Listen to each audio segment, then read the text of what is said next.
Jésus-Christ, vrai homme et vrai Dieu.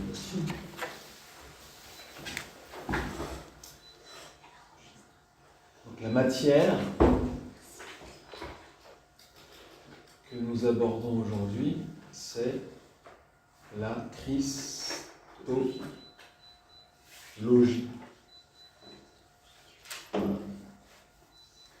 La parole sur le Christ, la théologie du Christ. La vie du disciple de Jésus, c'est l'assimilation du Maître, assimiler sa parole, son esprit, sa vie. C'est vrai pour n'importe quel disciple, de n'importe quel maître. Ce qui est spécial avec nous, c'est que ce maître, c'est le Fils de Dieu. La bonne nouvelle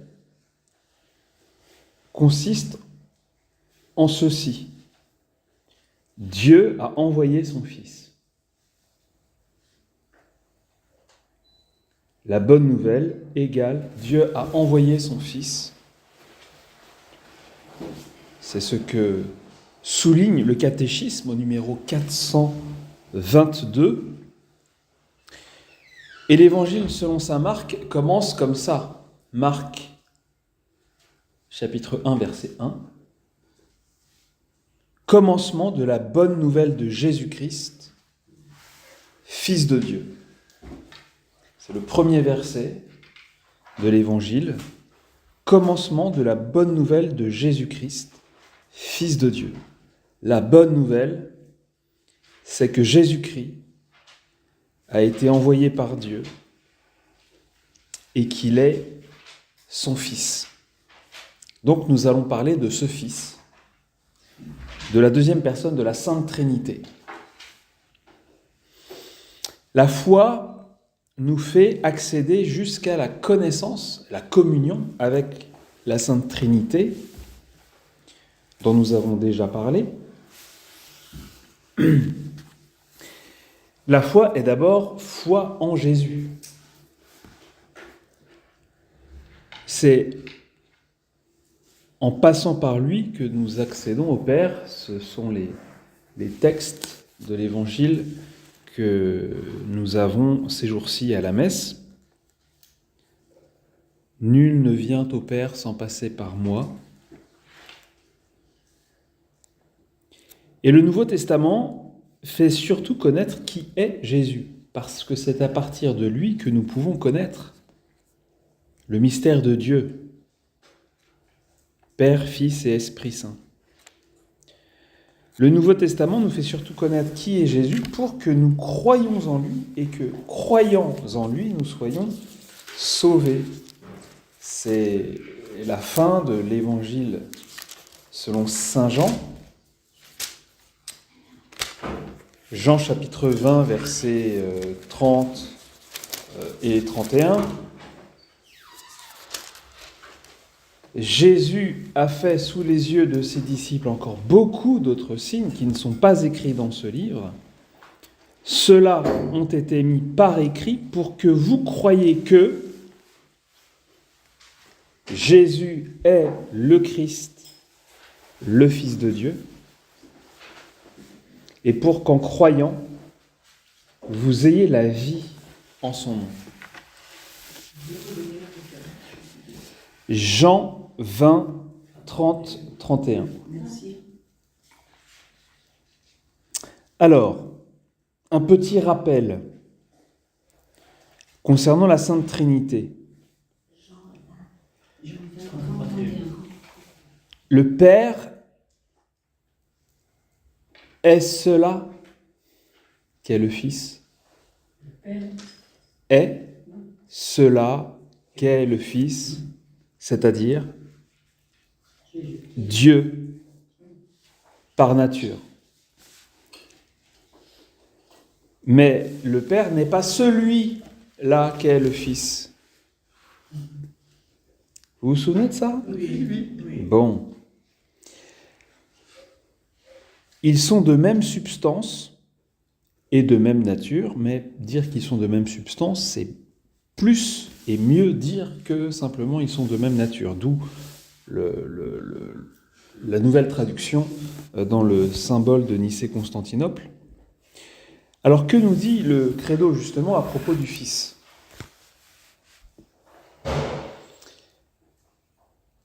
Pour nous les hommes et pour notre salut, il descendit du ciel et s'est fait homme. Donc là, c'est le scoop, l'énorme nouvelle. Il descendit du ciel, donc ayant la condition de Dieu, il s'est fait homme. Alors, on va laisser de côté aujourd'hui la raison pour laquelle il s'est fait homme. En fait, on en a déjà parlé. La raison, c'est ce qui est dit dans le credo, pour nous les hommes et pour notre salut, il descendit du ciel. Nous, on va regarder juste, il descendit du ciel et s'est fait homme. Donc, on laisse un peu de côté la raison, la finalité, pour regarder qui il est. Donc, je vous rappelle, la discipline qui s'intéresse à la raison, à la cause, à l'effet de sa venue, c'est la sotériologie. Soter, la croix. Comment ? Soter. S-O-T-E-R-I-O, etc. Sotériologie. Bon. Alors, Jésus a-t-il dit qu'il était Dieu ? Qu'il était Dieu par nature, consubstantiel au Père. Alors, il ne l'a pas dit comme ça, contrairement à ce qu'on trouve dans les récits de Maria Valtorta. Oui, il a dit qu'il était Dieu, mais d'une façon intelligible, dans son contexte, et il l'a montré.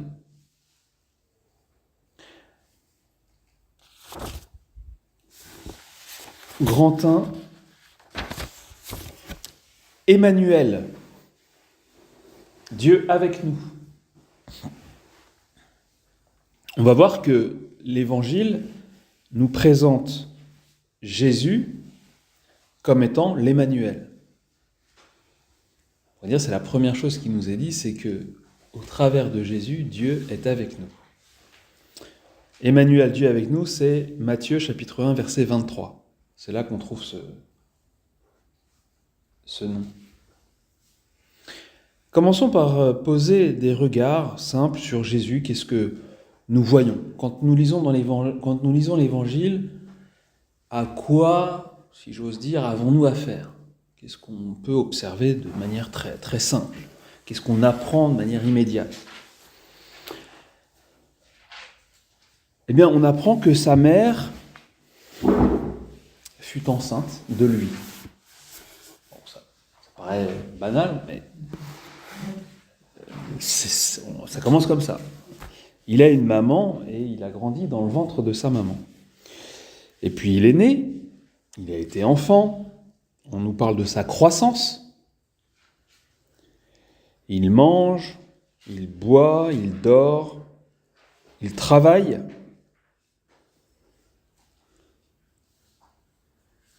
Il connaît nos émotions humaines. Alors, la différence de ce qui apparaît dans les évangiles, c'est que ces émotions humaines sont toujours sous l'empire de la raison. Il n'y a pas de débordement.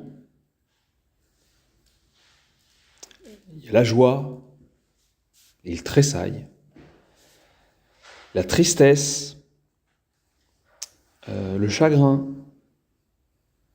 l'effroi, la fatigue, la souffrance, bien sûr. Bref, ce que nous voyons, c'est un homme. C'est un homme. Oui, c'est un homme, mais il fait quand même des choses extraordinaires. Donc c'est un homme, mais on reconnaît bien que c'est quelqu'un comme nous. Mais il fait des choses qu'on ne fait pas. Il marche sur l'eau, par exemple. Si vous voulez, il parle, il est un homme comme nous, mais il parle et il agit comme personne d'autre. D'ailleurs, quelqu'un l'a dit, quelqu'un qui avait été envoyé pour l'arrêter, revient en disant « Mais jamais homme n'a parlé comme celui-là ». Il parle et agit comme personne, il fait toutes sortes de miracles. Donc, des miracles, des choses qui sont contraires aux lois de la nature.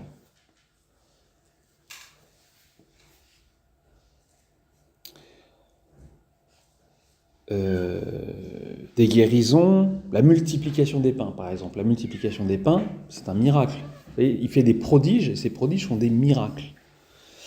Il commande aux éléments, il ressuscite des morts, il marche sur l'eau, il expulse les démons, il change l'eau en vin. Et il n'a qu'à le décider pour que ça arrive. Dis seulement un mot et mon fils sera guéri. Si tu le veux, tu peux me purifier. Vous voyez, la foi du lépreux, elle est très forte. C'est pas, c'est si tu le veux. Tu n'as qu'à vouloir. Donc il dispose d'une puissance impressionnante. Il y a eu des prodiges dans l'Ancien Testament. Ouvrir la mer Rouge, des guérisons, des résurrections des morts. Les prophètes ont fait ce genre de choses également. Il y avait une grande différence. C'est que ces prophètes, ces grands meneurs, les thaumaturges, priaient pour ça. Ils se tournaient vers Dieu pour demander. Ils intercédaient. Or, les contemporains de Jésus sont bien étonnés parce que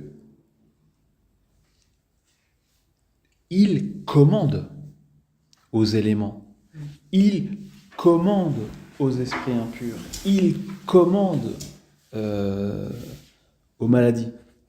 Il interpelle la fièvre et la belle-mère de Simon-Pierre est guérie. Alors, il a plusieurs façons de faire, mais on voit qu'il dispose de la puissance. Il est quand même un communion avec dedans. Bien sûr, mais quand il dit « lève-toi et marche », il ne dit pas, il ne fait pas « Seigneur, s'il te plaît, je t'en supplie, guéris cet homme ». Ça, c'est... Comment ?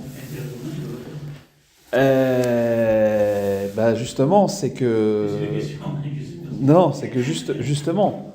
alors, effectivement, c'est une bonne question, mais le fait est que l'ensemble de ce qu'on va dire dans la suite permet de dire qu'il n'a pas besoin de demander. Parce que nous, on connaît la réponse. Là, on fait une enquête, mais qui est-il et tout. Mais il est Dieu. Bim, lève-toi. Ça marche. Ça revient à la création. Ça revient à la création. Tout à fait. Il n'a pas besoin de demander à quelqu'un d'autre qui aurait la puissance d'agir pour guérir. Lui, il agit directement. Avec en accord avec le Père. La seule fois où il demande, c'est pour l'instant. Et il ne demande pas. Il prie et dans sa prière, il dit « Père, je sais que tu m'exauces toujours, mais si je parle, c'est parce qu'ils sont là, pour qu'ils aient la foi et soient sauvés. » Donc, on ne voit pas dans l'Évangile, il ne demande pas la guérison de Lazare, la résurrection de Lazare. Il prie Dieu avant de dire à Lazare « Sors, viens dehors ». et le mort sortit. Ouais, c'est quand même pas mal. Souvent dans l'évangile, c'est écrit qu'il s'écarte, il a prié. Alors, il prie. Mais là, je suis en train de vous parler, non, je suis en train de vous parler des miracles. Il dit que les miracles, il les décide, il les opère sans demander à quelqu'un d'intervenir. C'est lui qui intervient. Vous voyez ? C'est lui qui intervient. Alors que les prophètes, les thaumaturges de l'Ancien Testament, c'est pas eux qui interviennent, c'est Dieu qui intervient. Il se trouve que Jésus, il est Dieu, il n'a pas besoin de... Voilà. Quand il marche sur l'eau, il y va, quoi. Quand il dit à la tempête, tais-toi, la tempête s'arrête. Quand il dit au diable, sors, il sort. Qui peut faire ça ? Personne. Et d'ailleurs, les gens l'évangile nous montre la réaction des gens. Quand il guérit le malade le jour du sabbat,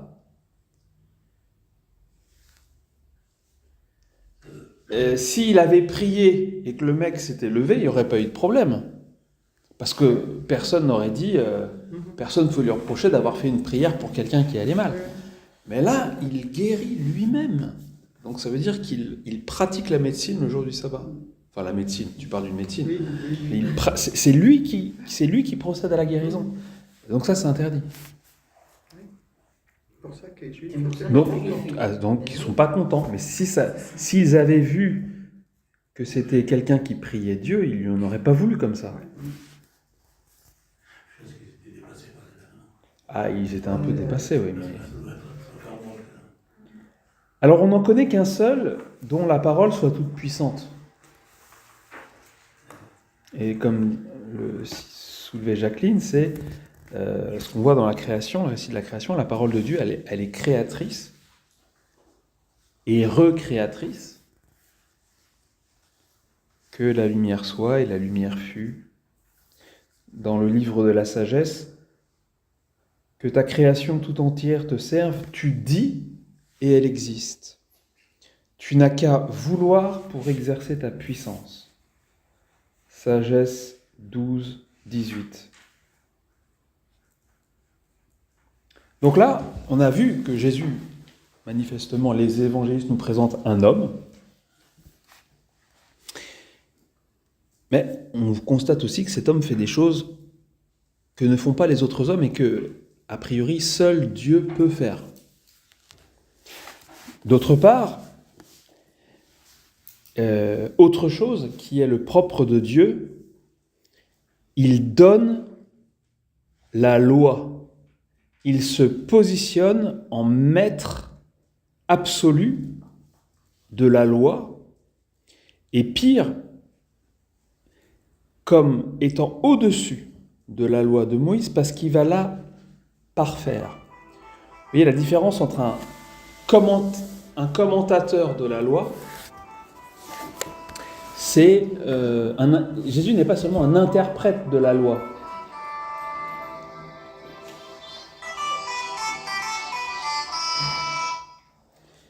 Jésus n'est pas seulement un interprète de la loi, parce que ça, les autres le faisaient, les scribes, les docteurs de la loi précisément. Mais si vous allez dans le discours sur la montagne, dans l'évangile de Matthieu, chapitre 5, 6, 7, J'ai coupé les talents.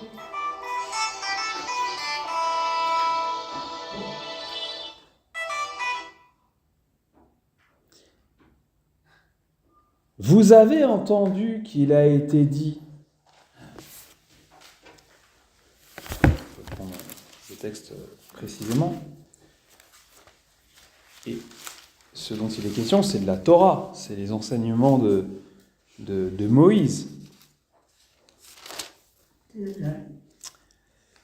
Vous avez entendu qu'il a été dit aux ancêtres, tu ne tueras point. Et si quelqu'un tue, il en répondra au tribunal. Eh bien, moi, je vous dis. Il a été dit d'autre part, quiconque répudiera sa femme, qui lui remette un acte de divorce, eh bien moi, je vous dis.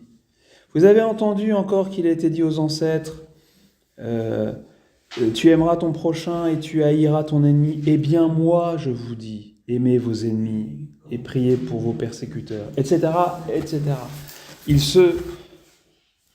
Il est au-dessus de la Torah. Il donne une loi supérieure. Or, la Torah, c'est Dieu qui la donne. Donc là aussi, il se présente, il agit comme quelqu'un qui serait la source d'une loi supérieure à la loi de Dieu. Et puis il pardonne les péchés aussi. Ça aussi, il n'y a que Dieu qui pardonne les péchés. Alors, là également, les contemporains de Jésus ne s'y trompent pas. Il dit, mais Dieu seul peut pardonner les péchés. Et ils ont raison quand ils disent ça. Dieu seul peut pardonner les péchés. Alors quand il dit à un paralytique, comme ça, sans faire une prière, sans se tourner vers Dieu devant tout le monde en disant « Seigneur, pardonne à ce pauvre pécheur », etc. Il le voit et lui dit « Mon fils, tes péchés te sont remis. » Alors on se regarde, on se dit « Mais attends, mais pour qui se prend-il ? Dieu seul peut pardonner les péchés. » Et Jésus va alors dire « Eh bien, pour que vous sachiez que le Fils de l'homme a le pouvoir de pardonner les péchés », là il se tourne vers le paralytique et lui dit « Lève-toi, prends ton grabat et rentre chez toi. » Et le mec se lève et il s'en va. Voilà. Est-ce que c'est à dire pour la bouche de l'humilité de Dieu, puisqu'en fait, c'est une correction qu'il amène, c'est-à-dire, il s'auto-corrige. C'est ce que je ressens. C'est-à-dire, jusqu'à présent, j'ai dit ça, mais aujourd'hui, je me rends compte que dans ce nouveau contexte, à ce moment-là. Alors, il y a une évolution, mais il n'y a pas un changement en Dieu. Dieu ne change pas. Ça, c'est quelque chose de très important. Et même si dans la Bible, il y a des passages où on a l'impression que Dieu fait quelque chose, puis qu'après il dit « Oula, non, j'aurais pas dû faire ça », ça, c'est une amélioration. Non, c'est des traces d'une révélation qui n'est pas complète. Et donc l'homme perçoit ce qui arrive comme un changement en Dieu. Mais Dieu ne change pas. À aucun moment, Dieu s'est dit « Bon, je vais leur donner cette loi. Allez bien, cette loi. » Et puis après coup, bof, en fait, bon, je vais recommencer autrement, je vais donner quelque chose de mieux. Non, Dieu, il est omniscient. Et il est hors du temps. Ça veut dire que sa pensée, elle est simple, elle est une, elle est invariable. Et c'est simplement, c'est une pédagogie. C'est pour ça qu'il y a un changement. C'est pas parce que Dieu change, c'est parce que l'homme auquel il s'adresse, lui, met du temps à changer. Et donc, à une époque, quelqu'un te fait du mal, tu te venges en lui faisant 7 fois pire.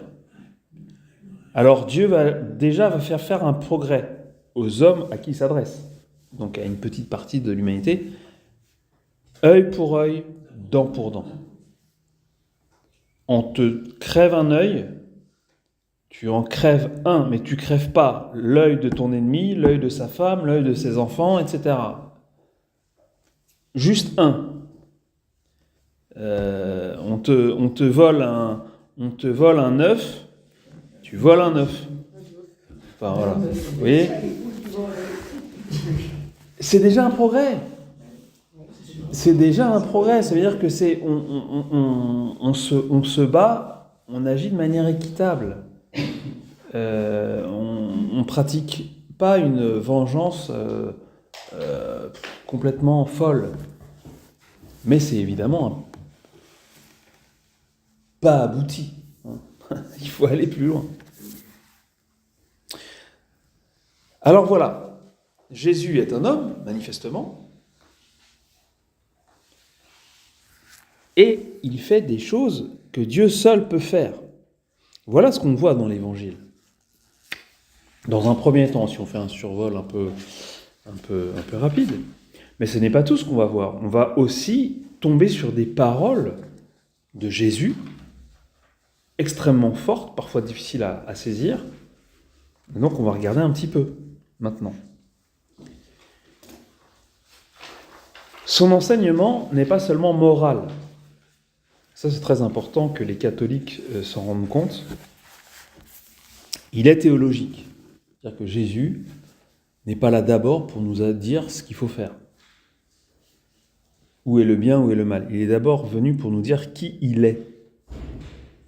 Donc, en gros, pour nous apprendre que le mystère de Dieu, c'est que Dieu, éternellement, engendre un Fils dans l'Esprit Saint. Et que ce Dieu que l'humain cherche depuis la nuit des temps, voilà, il est comme ça. Et il nous appelle à entrer en communion avec lui. Donc Jésus parle de Dieu, et chose assez extraordinaire pour un grand maître qui parle de Dieu et qui se dit, et qu'il est manifestement humble et doux, et Jésus parle énormément de lui. Jésus parle beaucoup de lui. Quand on est un grand maître, quand on est un grand penseur, un grand philosophe, on parle peu de soi, on parle des vérités métaphysiques, et de Dieu en particulier. Or, Jésus, qui est humble, parle beaucoup de lui.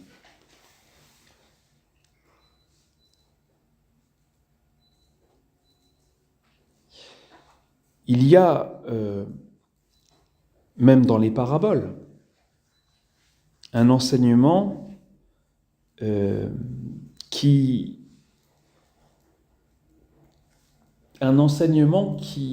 porte sur notre rapport avec lui et ses paroles. La parabole du semeur, par exemple, il est en train de dire, voilà, moi je prêche, si tu n'accueilles pas, c'est que tu te fais bouffer par le diable, quoi.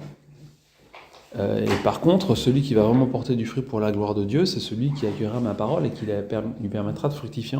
Donc, vous voyez, son enseignement, c'est, il parle de lui, il porte sur notre rapport à lui.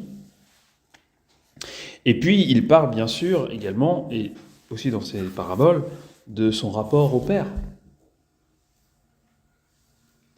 Or, quand il parle de son rapport au Père, il se met à égal, quoi, avec le Père.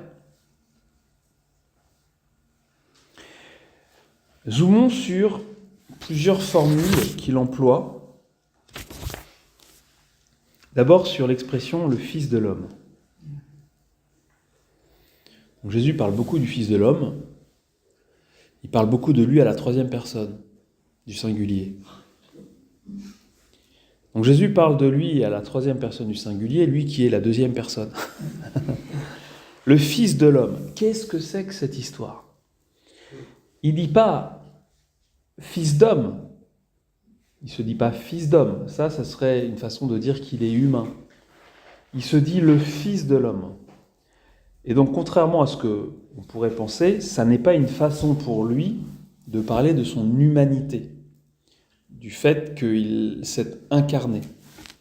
En effet, le Fils de l'homme est un personnage que l'on trouve dans les écrits de l'Ancien Testament, en particulier dans les textes de Daniel. Le livre de Daniel, le chapitre 7, verset 13, donc qui est un texte assez tardif dans l'Ancien Testament, 7, 13, Daniel. « Je contemplais dans les visions de la nuit. Voici, venant sur les nuées du ciel comme un fils d'homme. Il s'avança jusqu'à l'Ancien et fut conduit en sa présence. À lui fut conféré empire, honneur et royaume, et tous les peuples, nations et langues le servirent. Son empire est un empire éternel qui ne passera point, et son royaume ne sera point détruit. » Le texte nous parle d'un fils d'homme, pour le coup. Donc un humain qui, apparemment, a son séjour dans le ciel, quoi. Il vient sur les nuées du ciel, donc les nuées, le signe de la gloire de Dieu, et il évolue dans la sphère céleste, il s'approche jusqu'à l'Ancien. On peut imaginer que cet Ancien représente Dieu, Et ce fils d'homme reçoit de cet ancien la domination sur tous les royaumes du monde, un royaume éternel, un empire qui ne passera pas, etc., etc. Bon. Et bien du temps de Jésus, on connaît évidemment ce texte-là, et c'est un texte qui fait qu'un personnage est attendu par les contemporains du Christ, un personnage céleste. On ne sait pas trop ce que c'est, quoi. Vous voyez, c'est un personnage céleste. On attend le fils de l'homme. On attend celui-là là, qui va recevoir l'empire, la royauté, un empire éternel. Il est attendu comme le Messie. C'est l'une des figures messianiques. L'attente du Messie, c'est... Certains attendent un Messie qui va être vraiment la réalisation de la venue de ce personnage-là. Donc quelqu'un qui vient de Dieu. Alors on ne va pas aller jusqu'à dire que c'est Dieu qui va venir. Il dit le Fils d'homme. Et Jésus s'approprie cette expression. Il est le Fils de l'homme. Donc, il est ce personnage de la vision de Daniel qui est proche de Dieu lui-même et qui reçoit tout pouvoir. Ce qu'il y a, c'est que Jésus, il va utiliser cette formule, il va s'en servir très souvent. Il se l'approprie complètement, mais il va l'associer à un autre personnage. Donc, je vous rappelle qu'on est en train de voir comment Jésus parle de lui-même. Il va l'associer à une autre figure messianique, là qui est plutôt dans les textes d'Isaïe, qu'on appelle le serviteur. Donc le serviteur de Dieu. La figure du serviteur, il y a dans le livre d'Isaïe plusieurs passages très connus qu'on appelle les chants du serviteur. Alors le serviteur, c'est qui ?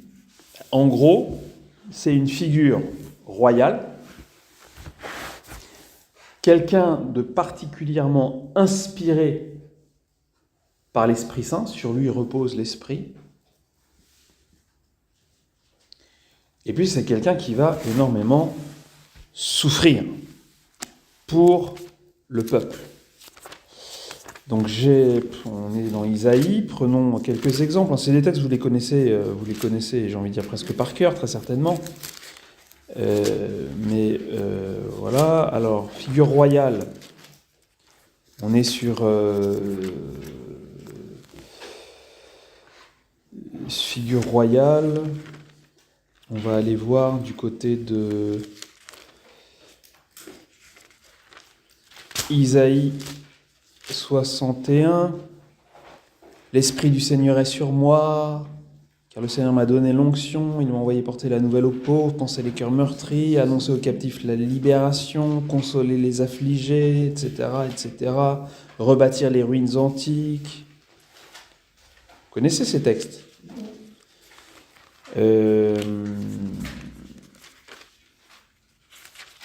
Qu'est-ce qu'on a d'autre ? J'en cherche un que je ne retrouve plus là. Qu'est-ce que c'est que cette référence ? Je ne sais plus.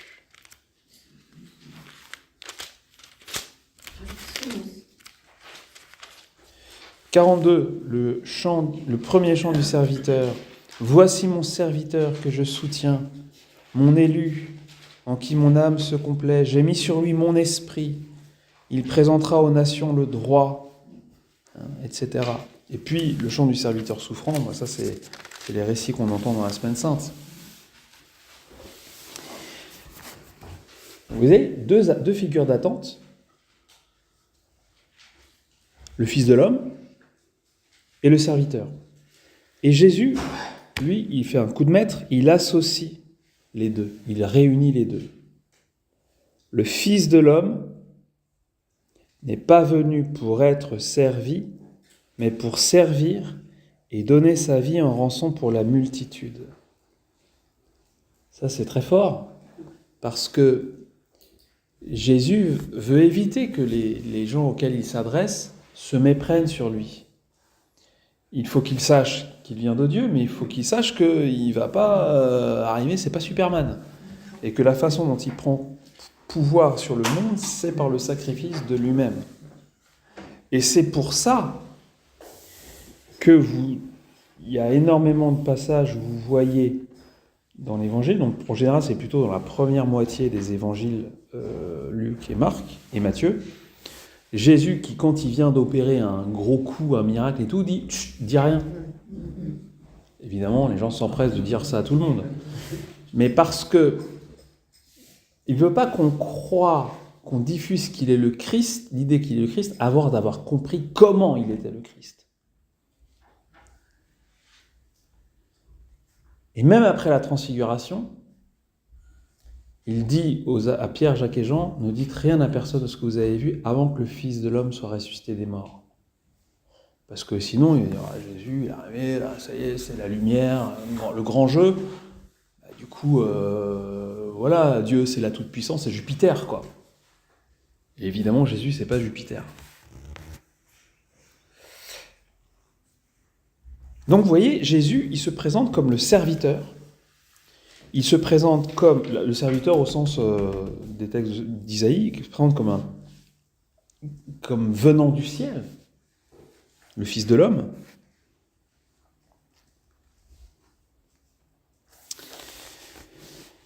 Comment il se présente aussi? Là, on va aller chez Saint Jean, parce qu'il y a c'est chez Saint Jean qu'on le voit.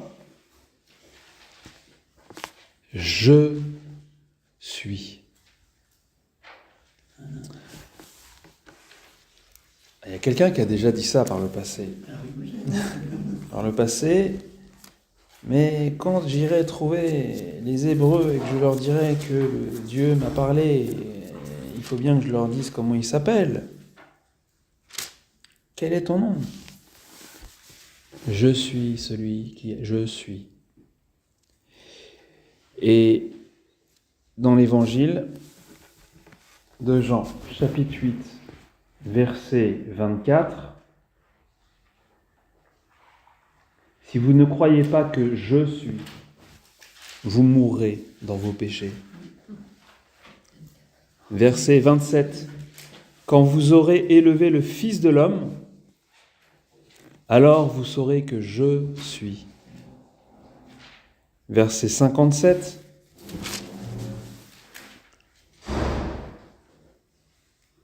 en vérité, je vous le dis, avant qu'Abraham existât, je suis.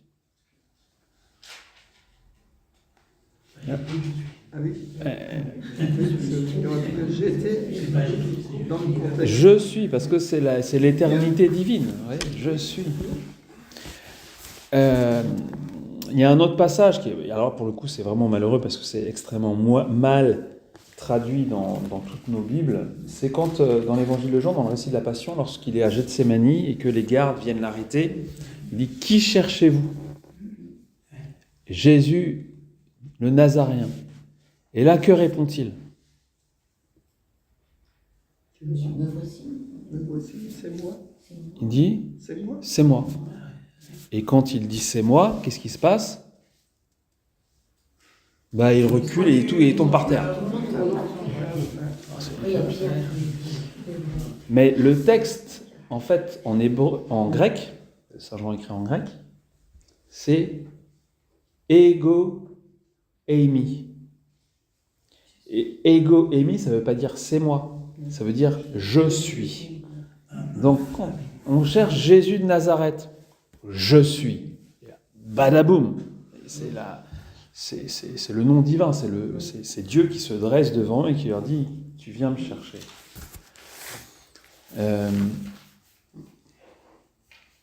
Donc là, évidemment, ce sont des passages très forts qui ne laissent pas de doute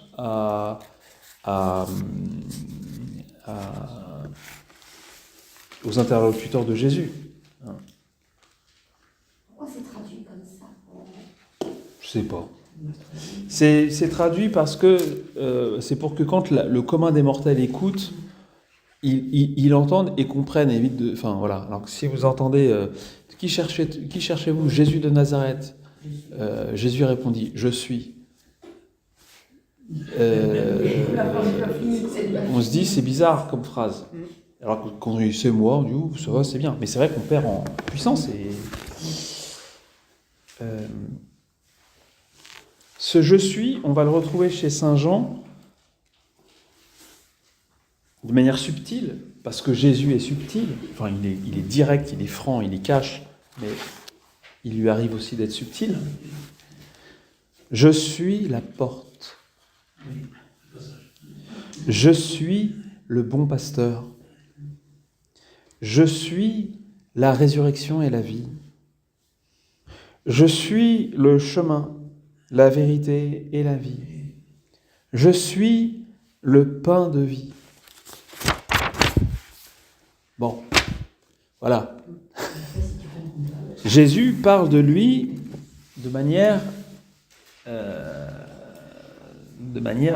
très biblique. Hein. Il prend à son, il s'attribue le nom divin que Dieu révèle à Moïse devant le buisson ardent. Et puis, pour finir sur la manière dont Jésus parle de lui, évidemment, il y a un mot qui revient bien souvent, surtout chez Saint Jean, mais pas que. C'est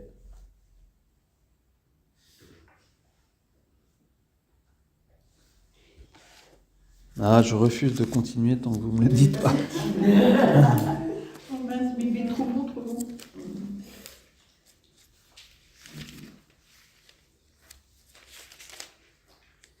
Ah bah jetez-vous à l'eau, hein, dites n'importe quoi, hein, mais celui-là, surtout, en plus, vous le savez. C'est Saint Jean qui le dit ou c'est Jésus? Saint Jean en particulier, beaucoup, oui, mais pas que, mais surtout Saint Jean. Ah, bah tiens, ça c'est je suis la lumière du monde, j'avais oublié celle-là. Je suis la lumière du monde. Non, c'est pas ça. Le Verbe, lui, il se présente pas, il dit pas je suis le Verbe, c'est Saint Jean qui écrit qu'il est le Verbe. Ben enfin, c'est archi basique hein, ce que je vous dis. Hein. C'est archi basique. C'était quoi la question? Comment un autre terme que Jésus emploie pour parler de lui? Je suis la résurrection. Non. C'est qui Jésus? C'est qui plus précisément? Une personne. Ouais, et donc c'est qui? Le Fils. Le Fils. Dieu a tant aimé le monde qu'il a donné son Fils unique. Car Dieu n'a pas envoyé son Fils dans le monde pour juger le monde, mais pour que le monde soit sauvé par lui.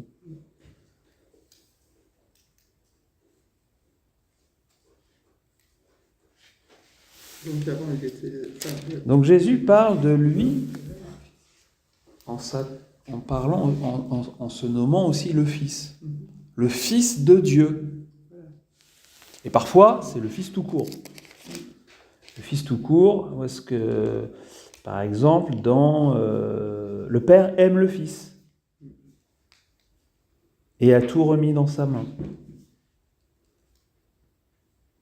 Bon là, dans ce passage que je viens de citer, bon, c'est un peu difficile, on a plutôt l'impression que c'est Jean-Baptiste qui dit ça, mais on a du mal à comprendre comment Jean-Baptiste pourrait dire une chose pareille. Comment Jean-Baptiste pourrait connaître ce mystère. Alors chez Saint Jean, dans chapitre 5, là encore, Jésus parle de lui comme le Fils, alors en abondance. En vérité, je vous le dis, le Fils ne peut rien faire de lui-même, qu'il ne le voit faire au Père. Ce que fait celui-ci, le Fils le fait pareillement. Car le Père aime le Fils et lui montre tout ce qu'il fait, etc., etc. C'est dans Saint Jean. Oui. Jean 5. Quelle référence? Jean 5.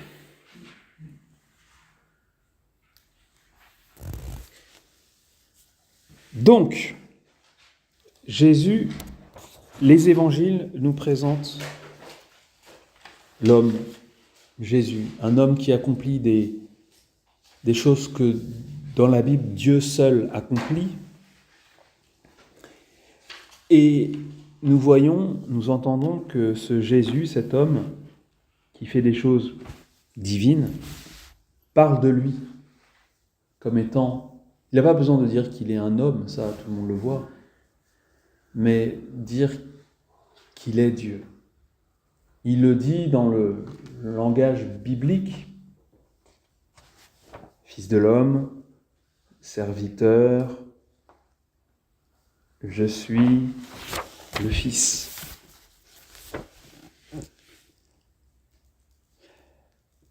Les miracles qu'il a accomplis et l'amour qu'il a manifesté auprès des petits, les grands, les sages, ont été dans l'ensemble perméables à son amour et se sont heurtés en fait aux paroles abruptes, trop abruptes de Jésus pour eux.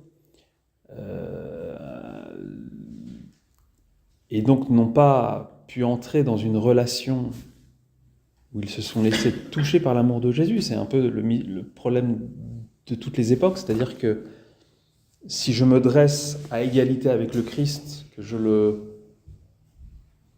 Jésus va me traiter à égalité avec lui, ça d'accord. Mais si moi, avant de lui avoir donné ma foi, je me fais son égal pour juger ses paroles, non mais tu dis n'importe quoi, je deviens incapable de me laisser toucher par son amour. Je ne peux pas découvrir son amour. Donc beaucoup de gens n'ont pas vu l'amour du Christ.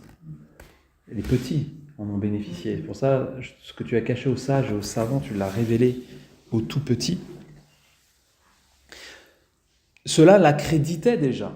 C'est-à-dire cette puissance de miracle, cet amour sans borne, qui s'est surtout manifesté à la Semaine Sainte, durant la Semaine Sainte, l'accrédite déjà, c'est-à-dire nous incite déjà à croire que ce qu'il dit est vrai. Et c'est comme ça qu'il y a toute une foule de gens qui ont cru en lui. C'est-à-dire qu'il disait des choses, mais il ne faisait pas que parler, il agissait, et quand on voyait ce qu'il faisait et comment il était, on disait, c'est donc vrai. Mais vous avez un fait qui est rapporté par les évangiles, un fait extraordinaire qui vient accréditer de manière définitive tout ce que Jésus a dit sur lui-même, et ce fait, c'est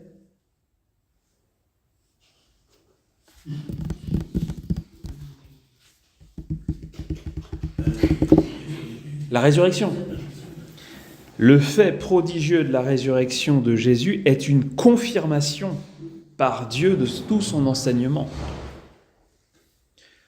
Dieu témoigne pour son Fils. La résurrection certifie que Jésus est véridique. Il est bien qui il a dit être.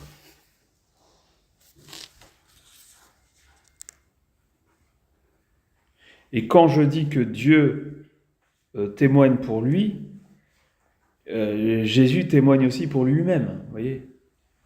Parce que c'est le Père, le Fils et l'Esprit Saint, mais donc le Fils aussi, qui ressuscite Jésus.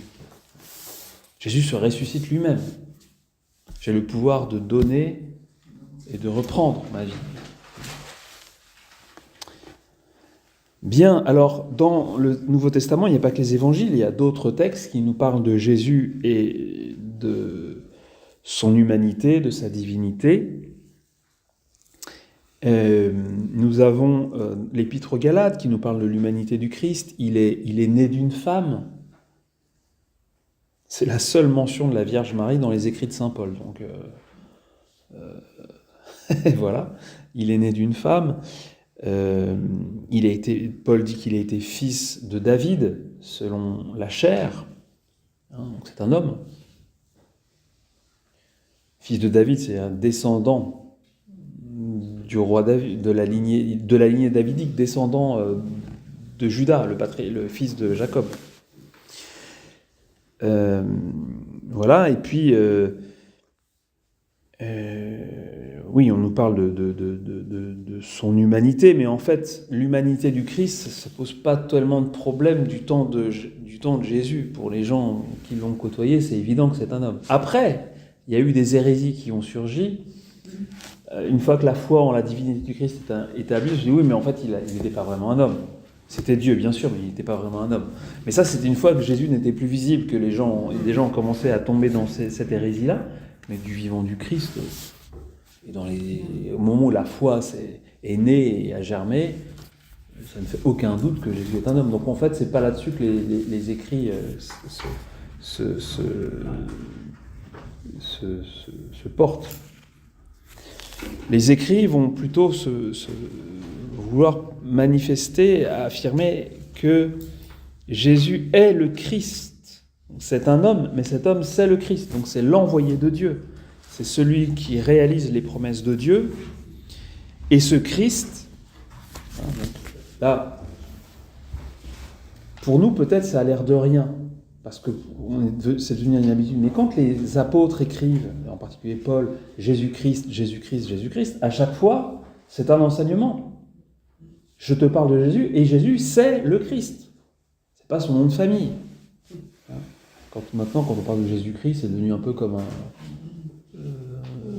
un prénom avec un deuxième prénom. Hein. Mais c'est pas un prénom, c'est une fonction, c'est une mission, c'est un mandat. Et c'est une vérité de foi. Dire Jésus-Christ, c'est proclamer que Jésus est le Christ. Et ça, tout le monde n'était pas d'accord. Et donc Paul, il parle de Jésus-Christ, du Christ Jésus, le Christ Jésus, le Christ Jésus. Le Nouveau Testament nous dit aussi que ce Christ, Jésus, est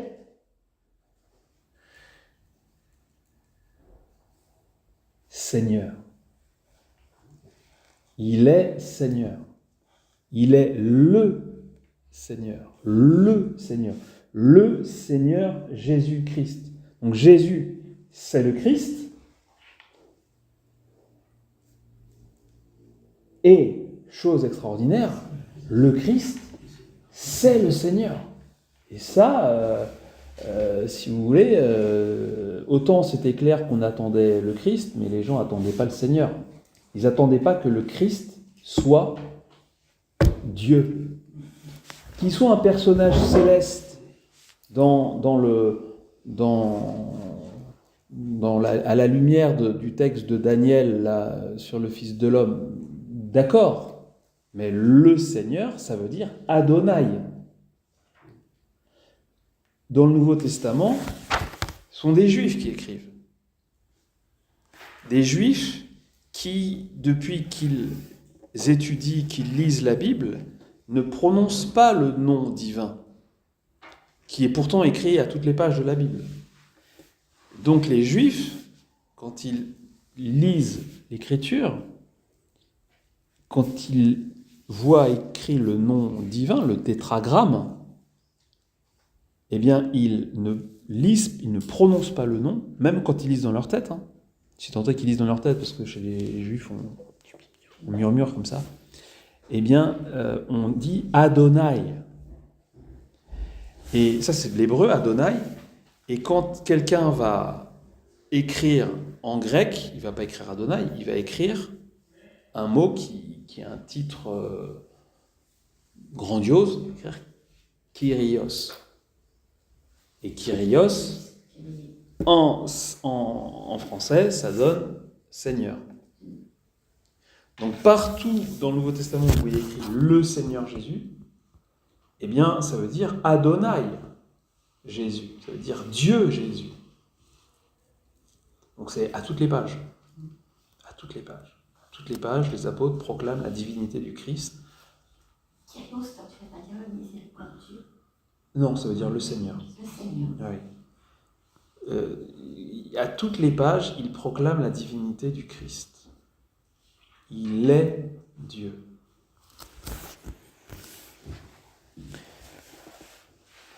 Si vous rencontrez un jour des témoins de Jéhovah, les témoins de Jéhovah, ils ne croient pas en la divinité de Jésus. Ils pensent que Jésus est le Fils de Dieu, mais un peu comme à l'époque de l'hérésie arienne, dans les premiers siècles du christianisme, du nom Arius, ça n'a rien à voir avec les Ariens d'Hitler, le moine Arius, eh bien, il pensait que c'était une sorte d'intermédiaire entre Dieu et les hommes. C'était pas seulement un homme, mais c'était certainement pas Dieu, donc c'était une sorte d'entre-deux. Et les témoins de Jéhovah, ils pensent pareil. Dire que Jésus est le Fils de Dieu, c'est pas dire qu'il est Dieu, mais il n'est pas que un homme. Et ils disent d'ailleurs, dans la Bible, on ne nous dit pas que Jésus est Dieu. Bon, on a envie de dire, alors on l'appelle pas Seigneur, quoi. Comment il l'appelle? Ben non, quand il parle de Jésus, il dit Seigneur Jésus. C'est écrit Seigneur Jésus partout, mais ils n'ont pas la compréhension que écrire Seigneur Jésus pour Paul, c'est confesser la divinité de Jésus. Il utilise le mot grec qui, pour lui, correspond à ce que signifie Adonai, qui est le mot qu'on utilise, le titre qu'on utilise pour parler de Dieu sans prononcer son nom. Bien. On a encore dans Saint Jean une autre manière de parler de Jésus. Donc là, c'est plus lui qui se donne ce nom, mais c'est Saint Jean, c'est, comme disait Jacqueline, le Verbe. Le prologue de Saint Jean, premier chapitre, au commencement était le Verbe, et le Verbe était auprès de Dieu, et le Verbe était Dieu. Dans la première lettre de Saint Jean, il reprend ce terme, le Verbe, en disant le Verbe de vie. Le Verbe de vie. Première lettre de Jean, c'est un magnifique texte que je vais lire parce que c'est beau. Ce qui était dès le commencement. Et enfin, ça ressemble un peu au début du prologue de l'Évangile. Ce qui était dès le commencement, ce que nous avons entendu, ce que nous avons vu de nos yeux, ce que nous avons contemplé, ce que nos mains ont touché du Verbe de vie. Car la vie s'est manifestée, nous l'avons vu, nous en rendons témoignage. Et nous vous annonçons cette vie éternelle qui était tournée vers le Père et qui nous est apparue. Là, vous voyez au passage que, comme ça, d'un coup, là, il appelle Jésus la vie. Ce que nous avons vu et entendu, nous vous l'annonçons, afin que vous aussi soyez en communion avec nous. Quant à notre communion, elle est avec le Père et avec son Fils Jésus-Christ. Tout ceci, nous vous l'écrivons pour que notre joie soit complète. Le Verbe de vie. Alors ça, je veux pas m'attarder trop longtemps, mais cette appellation, le Verbe, c'est un peu compliqué. Parce qu'on traduit souvent par la parole. Oui, mais pourquoi est-ce qu'on appelle Jésus la parole? Alors, beaucoup de chrétiens vont vous dire parce que il est l'envoyé de Dieu. Il est le prophète par excellence, il est la parole de Dieu qui nous est adressée. C'est pas faux.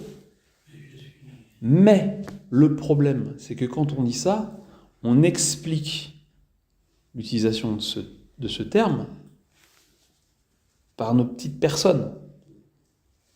Mais Jésus est la parole, il est le Verbe, indépendamment de la création, donc indépendamment de nous. Il n'y aurait eu aucun homme à qui parler, le Fils aurait tout de même été le Verbe, la parole de Dieu.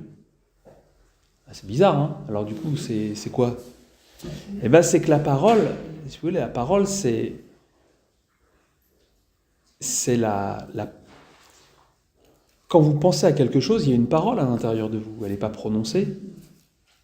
Vous voyez? Quand vous êtes... D'ailleurs, avant de parler, en fait, la parole est dans votre tête, dans votre cœur, et grâce à la voix, cette parole qui est en vous, cette pensée, en fait, qui est en vous, va venir habiter l'autre. Et une fois que vous vous taisez, que la voix se tait, cette pensée, cette parole qui était en vous avant que vous éleviez la voix est désormais présente aussi en l'autre, qui pourtant ne parle pas. Ça veut dire quoi? Ça veut dire que la parole de Dieu, le Fils, parole de Dieu, c'est pas le Fils en tant qu'il nous parle, c'est le Fils en tant qu'il est la pensée du Père.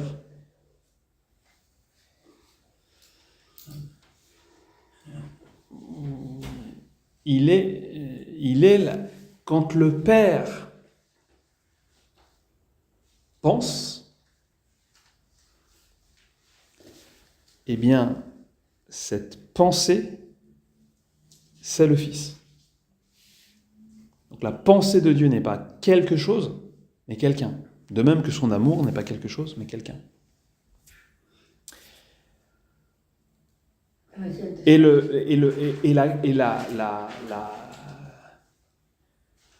la naissance de cette pensée divine, c'est l'engendrement. Vous voyez? Alors c'est complexe, hein, et puis ça demande à réfléchir, mais c'est très important de comprendre que ce qu'est Jésus, il ne l'est pas d'abord par rapport à nous. Quand on dit qu'il est la parole, c'est pas parce qu'il nous parle, parce qu'avant de nous parler, il était déjà la parole. Et même si nous n'avions jamais existé, il aurait été la parole. Il aurait été la pensée intime de Dieu sur lui-même. Et alors, quand Jésus dit « Qui me voit, voit le Père », oui, parce que il est l'expression, il est la pensée que Dieu a sur lui-même, et donc cette pensée, elle est l'expression de Dieu. Quand Jésus va paraître, du coup, c'est forcé que le Fils y ressemble au Père, puisque le Fils est la pensée du Père, il est le Verbe du Père, le Verbe de Dieu. Dans l'Ancien Testament, aussi dans Jean, je ne sais plus, je mélange, le Verbe planer sur les eaux. Le quoi, Le Verbe planer sur les eaux. Le Verbe, il plane pas sur les eaux, c'est le vent de Dieu, c'est l'Esprit qui souffle. L'Esprit planait sur les eaux. Ah, à un moment, après, il n'apparaît pas le Verbe à un moment. Non. Il dit, Dieu dit. Ouais. Ça veut dire que Dieu crée le monde avec son Fils, par son Fils. Et ça veut dire que le Verbe est créateur. Le Verbe de Dieu est créateur. Le Verbe de Dieu qui n'est pas quelque chose mais quelqu'un, ce Verbe est créateur. Ainsi, quand Dieu dit, ça se fait. Bon, c'est un peu fort, hein, mais c'est important de faire cette distinction. C'est pour ça qu'elle dit qu'il envoie son fils. Que Dieu envoie son fils.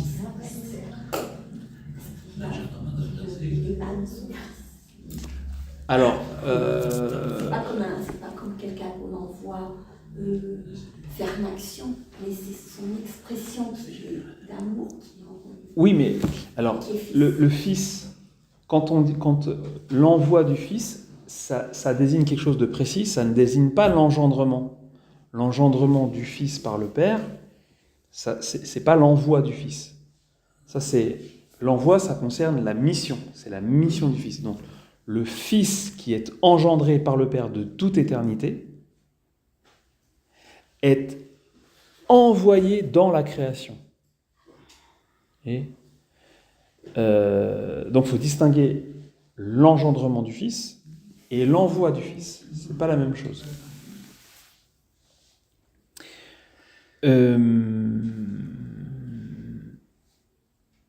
Ouais. Qu'est-ce que je voulais vous dire aussi à propos de ça? Oui. Jésus, il est le Verbe fait homme, donc il est...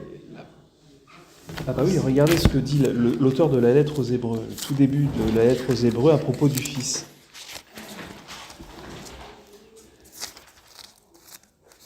Alors, Dieu, en ces jours qui sont les derniers, nous a parlé par le Fils. Ok. Resplendissement de sa gloire, effigie de sa substance. Ouais, bon, là, la traduction elle est un peu compliquée quand même. Mais vous voyez, cette idée d'être le reflet, le resplendissement du Père. C'est parce que le Fils exprime le Père parce qu'il est la pensée du Père. Dépositaire de la pensée du Père. Comment ? Il est dépositaire de la pensée du Père. Au-delà. Alors, le Fils, il est dépositaire de la pensée du Père, mais c'est plus que ça. Il est la pensée du Père. Il est la pensée.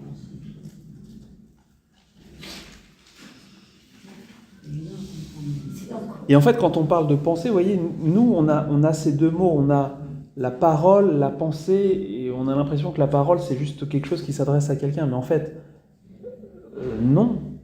La pensée, la parole, elle nous habite. Quand vous êtes tout seul, il y a une parole qui vous habite. C'est votre parole. Eh bien, Dieu, de toute éternité, il est habité c'est une analogie, vous voyez, c'est pas exactement pareil, mais on essaie de comprendre. Hein. Hébreu. C'est ce qui nous fait agir comme Dieu aussi. La parole, Oui. notre parole, notre pensée. Oui, ça nous fait agir. On agit en fonction d'un but.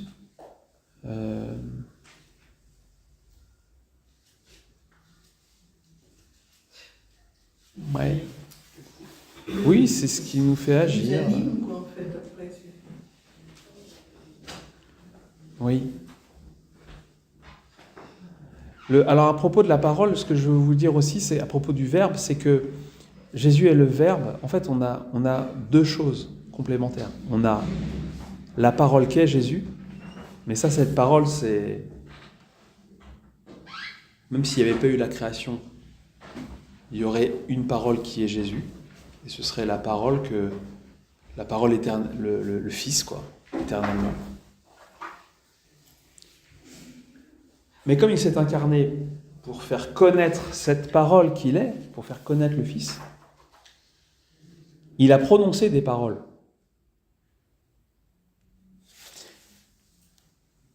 Et donc on a la parole qu'est Jésus et les paroles de Jésus. Et en fait, ce qu'on confond souvent, c'est les deux. Comme Jésus nous parle, on dit c'est pour ça qu'on dit qu'il est la parole de Dieu. Mais non, c'est pas pour ça. Ça maintenant, vous l'avez compris.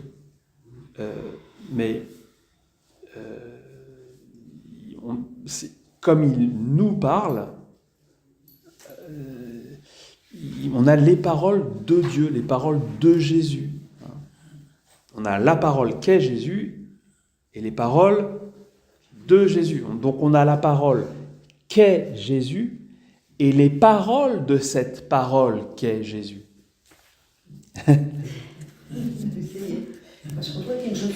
Et en fait, les paroles de Jésus sont surtout là pour nous faire connaître cette parole qu'est Jésus.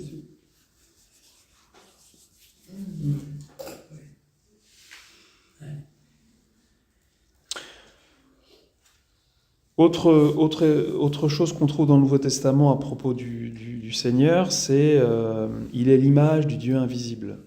Ça, c'est saint Paul qui emploie cette expression dans la lettre aux Colossiens, chapitre 1, verset 15. Il est l'image du Dieu invisible. 1,15. Alors, ce qu'on peut retenir de ce parcours biblique, c'est que l'Écriture veut nous dire, nous faire savoir que Jésus, c'est l'Emmanuel. Il est Dieu et Dieu avec nous. Il est Dieu, vrai Dieu, avec nous. Et qui plus est, en se faisant comme nous. Voilà.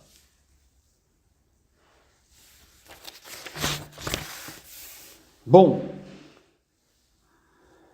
Ah oui, avec nous, et donc on trouve ça dans la lettre aux Hébreux, chapitre 4, verset 15, « Semblable à nous en toutes choses, excepté le péché.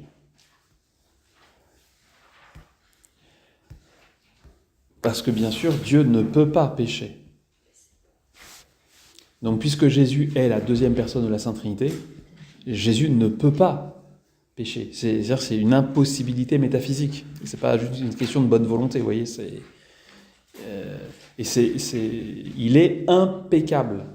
C'est ça que ça signifie à la base. Il est dans l'impossibilité métaphysique de pécher. Il est sans péché et sans pouvoir pécher.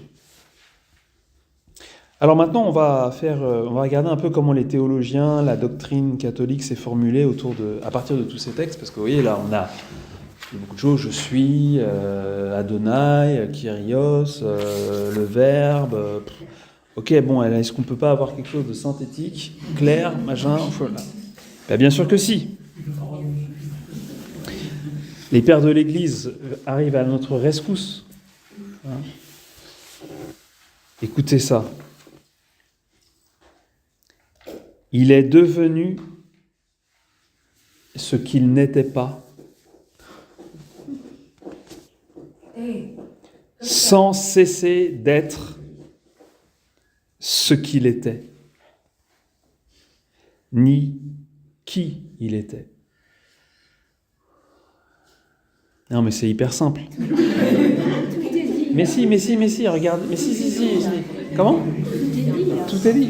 Il est devenu, regardez, il est devenu ce qu'il n'était pas. Donc on parle de Jésus. Hein.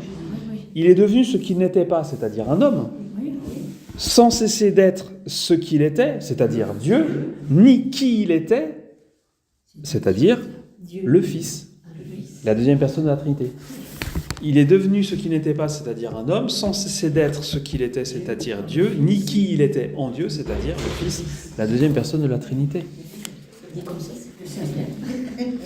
Ainsi, nous pouvons dire la chose de la manière la plus simple possible. Jésus, c'est le Fils de Dieu fait homme. Oui. Qui est-ce qui avait dit cette phrase-là ? Saint Père de l'Église. Oui, Saint Athanase. Le Fils de Dieu fait homme. C'est le Fils de Dieu fait homme. Mais attention, parce que là, tout de suite, il y a des pièges, des risques d'incompréhension qui surviennent. Quand on dit Jésus est le Fils de Dieu fait homme, justement, on a la phrase de saint Athanase qui nous permet d'être bien clairvoyants. Il ne s'est pas changé en homme. Non, évidemment non. Il ne s'est pas changé en homme. C'est-à-dire qu'il n'y avait pas le Fils de Dieu, et puis, patatras, il est sur la terre, il s'est fait homme, sous-entendu, il n'est plus Dieu.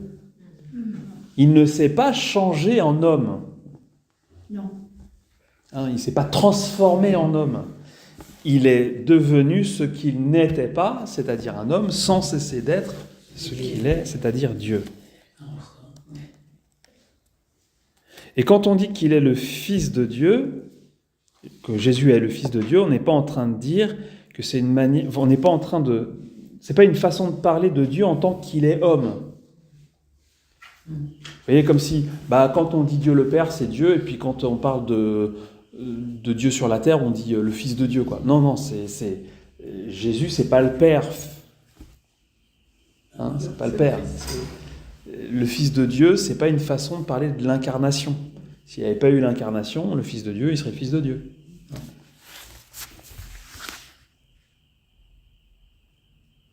Le Fils n'a jamais commencé à exister. Il existe de toute éternité, comme on dit.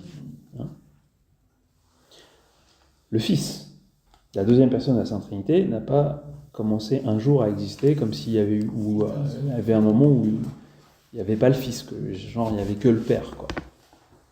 Non, le Fils est éternel, il est Dieu. En revanche, non, vous prierez l'Esprit Saint, c'est bien plus simple. Et Doxa, elle vient faire de la théologie, mais remarquez, c'est normal. Elle a un nom doxologique. La doxologie, Doxa, par lui, avec lui et en lui. En revanche, l'humanité de Jésus a commencé à exister. Oui, le Fils existe de toute éternité, mais l'humanité de Jésus a commencé à exister dans le sein de la Vierge. Donc de ce point de vue, non, c'est pas de ce point de vue. L'humanité de Jésus a commencé à exister parce que l'humanité de Jésus est une créature. Donc Jésus, il est vrai homme et vrai Dieu. Ça veut dire qu'il est créature et créateur. Bah oui, hein, il est créature et créateur. Donc ça, c'est pour répondre à une question que d'ailleurs souvent les enfants posent, mais en fait, parce qu'ils ont un sens, ils cherchent la vérité, donc tout de suite, il y a quelque chose qui vient. Il dit, mais Jésus, il a toujours existé ? Ah. Et en fait, la réponse n'est pas simple. Enfin, elle est pas. C'est pas en un mot. On dit, ça dépend sous quel rapport. Jésus, en tant qu'il est la deuxième personne de la Trinité, Jésus a toujours existé. Mais en tant que Jésus, c'est le nom qu'on donne à la deuxième personne de la Trinité fait homme, l'homme, Jésus, n'a pas toujours existé. Et bon, Jésus est vraiment homme. Mais ça, je vous l'avais déjà dit, il n'est pas une personne humaine. Hein, vous vous souvenez pourquoi ? Parce que sinon, ça veut dire qu'ils sont deux, quoi. Et donc, ils ne sont pas deux. Il est lui, quoi. Et lui, c'est la deuxième personne de la Trinité. Quand vous rencontrez Jésus, vous rencontrez une personne. Et cette personne, c'est la deuxième personne de la Trinité. Alors que si vous me rencontrez, vous rencontrez un homme, une personne humaine, c'est moi. Mais le c'est moi de Jésus, egoémi, c'est le moi du Fils, c'est Dieu, c'est je suis. Le moi de Jésus est divin. Il n'est pas un moi, il n'est pas une personne humaine, et cependant c'est un homme. Et il est même plus homme que nous. Pourquoi est-ce qu'il est plus homme que nous, d'après vous ? Parce qu'il n'a pas péché. Et pourquoi le fait d'être sans péché fait qu'on est plus homme ? Ouais, pourquoi ? Parce que c'est comme ça qu'il nous a fait au départ, Dieu. Oui. Le péché n'appartient pas à la nature humaine. Il en est la lèpre, la corruption, la mort. Quand on dit « nous sommes pécheurs », vous voyez, d'ailleurs, on dit « nous sommes pécheurs ». C'est un attribut du sujet. C'est plus juste que de dire « nous sommes des pécheurs ». Alors, c'est pas, on comprend, c'est pas faux. Mais en fait, nous sommes des hommes pécheurs. Pécheur, c'est l'adjectif, et le substantif, c'est l'homme. Notre nature humaine, le péché ne fait pas partie de notre nature. Donc, quelqu'un qui est sans péché est mieux homme que nous, parce qu'il n'en a pas tout ce qui est la carie, la destruction. Ainsi, non seulement Jésus révèle Dieu, mais il révèle l'homme. Notre propre mystère s'éclaire grâce à lui.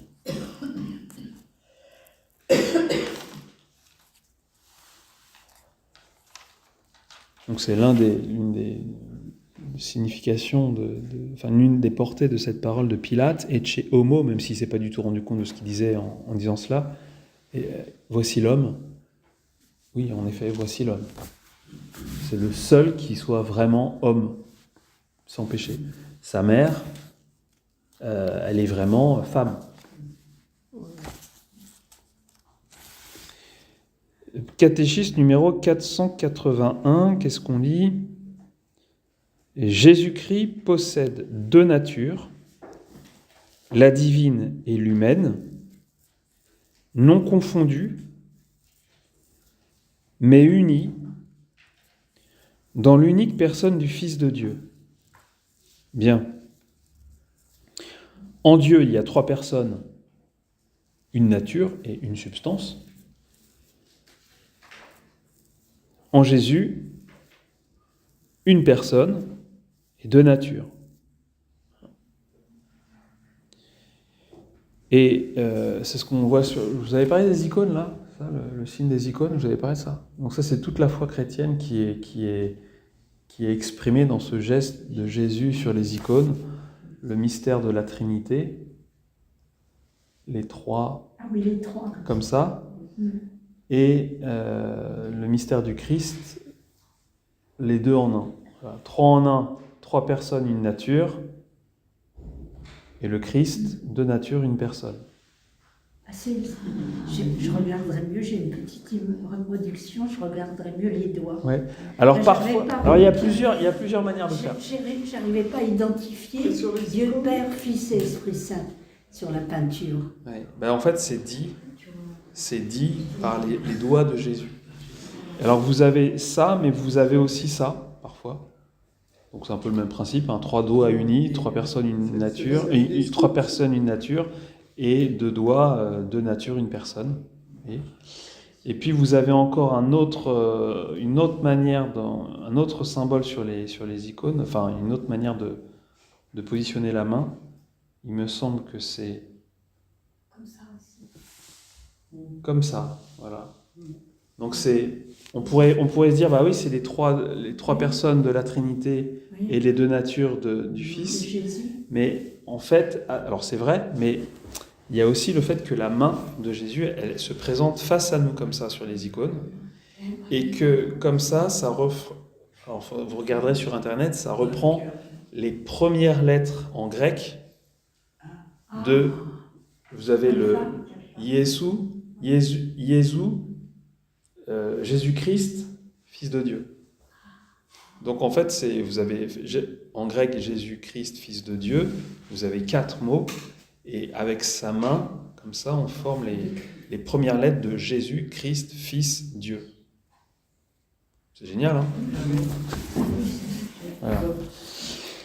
Alors pour finir, je vais bientôt terminer, le catéchisme là, que j'ai cité, 481, dit que Jésus-Christ possède 2 natures divines, humaines, non confondues. Donc ça, c'est très important. Pourquoi c'est très important ce détail? On me dit, disons que les pères conciliaires, les pères de l'Église dans les conciles de Nicée, Constantinople, Éphèse et compagnie, Chalcédoine, ils vont dans le détail. Mais oui, parce que elles sont pas confondues. Il y a pas Jésus ne s'est pas transformé. Dieu ne s'est pas transformé en homme. S'il s'était transformé en homme, il n'y aurait plus qu'un homme, il n'y aurait plus Dieu, donc il ne serait plus Dieu, donc ça ne va pas. Et aussi, il n'y a pas un mélange. C'est pas un mélange. Dieu ne s'est pas mélangé à la nature humaine. Parce que si vous prenez la nature divine, la nature humaine, et que vous les mélangez, au final, ce que vous avez, c'est un mix. Vous n'avez plus ni Dieu, ni l'homme. Vous avez un mélange des deux. Et Jésus n'est pas un mélange de Dieu et d'homme, il est entièrement Dieu et entièrement homme. C'est pour ça que cette précision non confondue est importante. Oui, il est Dieu, il est homme, il n'est pas une troisième chose qui serait finalement ni l'une ni l'autre. Donc ça, c'est une des hérésies qui s'est présentée au cours de l'histoire. Il n'est pas un mélange de Dieu et d'homme. Il n'est pas Dieu qui aurait seulement l'apparence d'un homme, mais qui ne serait pas vraiment un homme. Il n'est pas un homme qui serait seulement un homme, mais qui était tellement un homme bien que Dieu se serait dit « Tiens, je vais l'adopter pour mon fils », en lui donnant des pouvoirs merveilleux et une mission extraordinaire. Ça, c'est des hérésies qui sont présentées au cours de l'histoire. Voilà, il est Dieu dès le début et il est pleinement homme. Et vous voyez, ça, autant au long de l'histoire de l'Église, des hérésies ont surgi, mais le message de l'Église, la doctrine de l'Église n'a jamais varié. Elle s'est précisée au fur et à mesure pour contester ce qui s'opposait à la vérité. Et ça, c'est ce qu'on nomme dans la première prière eucharistique, la foi catholique reçue des apôtres. Et on a reçu un trésor, et l'Église n'a jamais cessé de veiller sur ce trésor tout au long de l'histoire, alors que tant d'hommes et de femmes ont surgi sur le parcours pour dire n'importe quoi. Bon, on ne leur jette pas la pierre, mais il se trouve que à partir du moment où on n'écoute plus l'Église et ceux qui ont la charge d'instruire, on risque grandement de se fourvoyer. Voilà. Alors, c'est vrai qu'à l'époque de saint Athanase, justement, au temps de l'hérésie arienne, vous aviez la moitié des évêques de toute la chrétienté qui étaient ariens, donc ils ne croyaient plus en la divinité du Christ.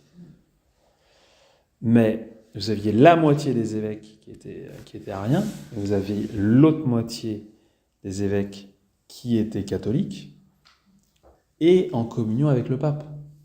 Vous voyez, cette figure du pape est fondamentale parce qu'elle est un peu la clé de voûte, quoi. C'est son ministère d'ailleurs, c'est de veiller à l'unité de l'Église. Donc quand on se sépare du pape, même si on est avec la moitié des évêques du monde, c'est pas bon. Et quand Constantin se convertit. Comment ? Quand Constantin se convertit. Oui. Il se convertit comme catholique ou comme arien? Ah non, il s'est converti comme catholique. Oui.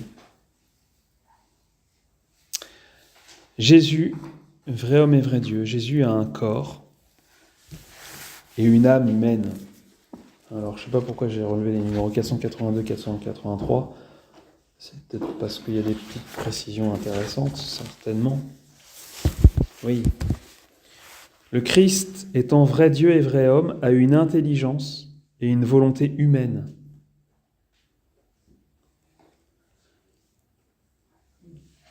Ok ? Ça, c'est parce qu'il est vrai homme. Et parce qu'il est vrai Dieu, parfaitement accordée et soumise à son intelligence et à sa volonté divine, qu'il a en commun avec le Père et le Saint-Esprit.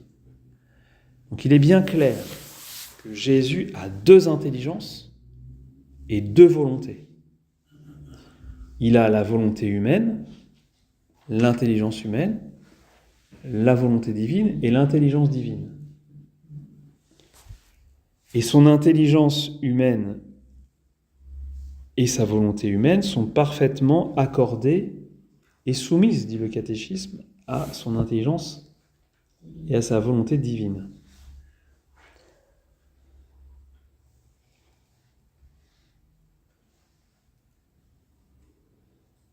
Le 482. Et le catéchisme précise que cette intelligence et cette volonté divine, il l'a en commun avec le Père et le Saint-Esprit. Il l'a en commun. Donc ça veut dire que c'est deux choses différentes. Il a bien deux intelligences et deux volontés qui sont accordées. Par contre, son intelligence divine et sa volonté divine ne sont pas accordées à l'intelligence et à la volonté divine. Parce qu'il n'y en a pas trois qui doivent s'accorder, il n'y en a qu'une. Vous voyez ?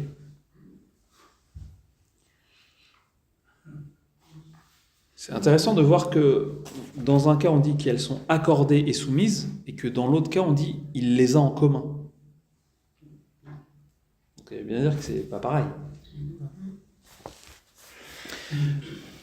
Et numéro 483, l'incarnation est donc le mystère de l'admirable union de la nature divine et de la nature humaine dans l'unique personne du Verbe.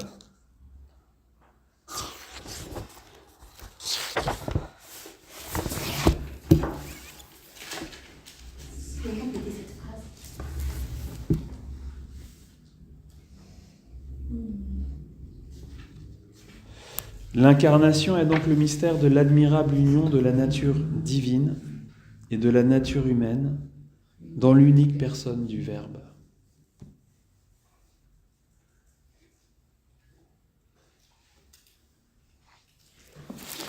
En conclusion, et après je vous pourrai poser des questions si vous le souhaitez,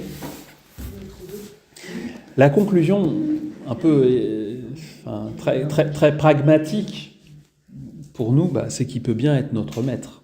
Vous voyez, et le centre de notre vie. Quand on a un peu compris qui il était, on s'aplatit, quoi. Enfin, on se rend, on se donne. Il est, comme dit Thomas, 8 jours après Pâques,